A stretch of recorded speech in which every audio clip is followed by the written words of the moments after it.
Merci beaucoup. Je ne vais peut-être pas lire le vœu en détail et je vais simplement rebondir sur une de vos phrases, Monsieur le maire, que vous venez de prononcer en disant « Il est normal que la ville de Bordeaux défende les intérêts des Bordelais ». Vous le formuliez à propos du contrat de sécurité intégré. Donc je vais rebondir sur cette formule qui me va très bien et vous avez raison de la prononcer.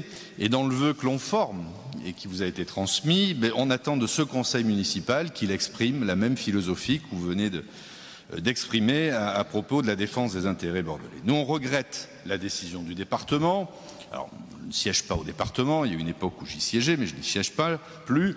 Je peux comprendre qu'il y ait des difficultés financières.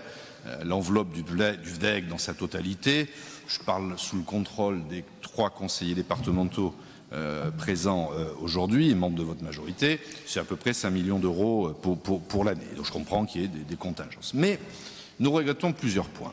Le premier, c'est cette décision, j'allais dire, fracturante, entre guillemets, entre des territoires qui maintiennent et qui se voient maintenir une dotation, ce fonds départemental de l'aide à l'équipement des communes, et d'un autre côté, d'autres départements qui seraient, entre guillemets, frappés d'indignité départementale et qui n'obtiendraient plus les crédits du département. Alors, tout ça, a priori, a été assis sur des critères objectifs de coefficient de solidarité, coefficient financier. J'ai cru comprendre que ça se faisait à l'échelle des villes.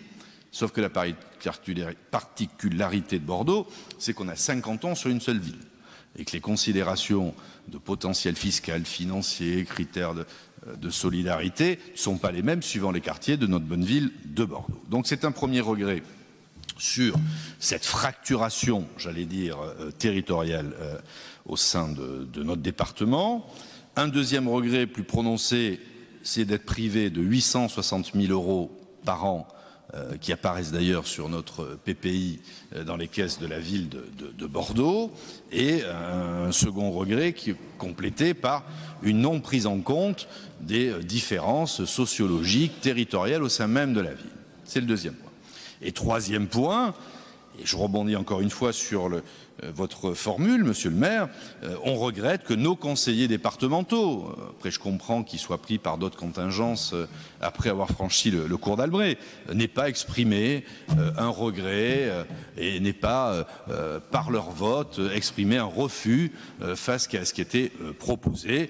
On doit d'abord défendre son territoire c'est Bordeaux, avant de défendre l'institution du département. Donc nous, ce que nous proposons, Monsieur le maire et chers collègues, parce que là c'est au conseil municipal qu'on s'adresse, c'est que la ville de Bordeaux forme un vœu appelant le département, d'une part, à abandonner et revenir sur la décision qui a été prise en séance du conseil départemental, de revenir aux dispositions existantes et donc les maintenir, quitte à réouvrir, et ça il appartient au département de le faire, de réouvrir une évaluation et pourquoi pas une méthodologie pour établir des critères pertinents qui permettraient ou pas d'ailleurs de maintenir cette enveloppe. Voilà. Merci de votre écoute.